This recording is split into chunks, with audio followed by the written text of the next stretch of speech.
Bénin, une plateforme permet désormais aux afro-descendants qui souhaitent demander la nationalité de faire la démarche en ligne. Depuis 2024, le pays permet aux afro-descendants du monde entier d'être naturalisés béninois. Seule condition à remplir, avoir 18 ans ou plus, être ressortissant d'un pays non africain et pouvoir prouver qu'on a un ascendant africain subsaharien déporté dans le cadre de la traite des Noirs et du commerce triangulaire. Cette démarche s'inscrit dans une politique culturelle et mémorielle lancée par le président du Bénin, Patrice Talon. Elle rencontre un grand succès. Le réalisateur américain Spike Lee et sa femme Tonya Lewis-Lee ont été nommés ambassadeurs des afrodescendants aux États-Unis. Les premières attestations de nationalité ont été remises à des afrodescendants au mois de juillet. Le Bénin compte à l'heure actuelle 14 millions d'habitants et selon le média Jeune Afrique, rien que sur le continent américain, 175 millions de personnes pourraient prétendre à la nationalité. Le politologue et historien Enoch Gbonsou était l'invité du journal Afrique sur TV5 Monde et nous parlait du symbole derrière ce projet. J'analyse ce projet sous un angle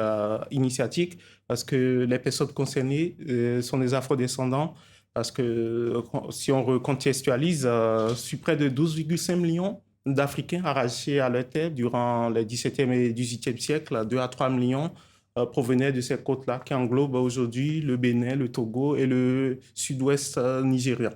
Et cette côte qui a été malheureusement ou à juste titre renommée la côte des esclaves, a vu 2 à 3 millions d'Africains qui ont été déportés vers le Nouveau Monde. Déjà, ces chiffres ne sont pas juste une statistique, hein.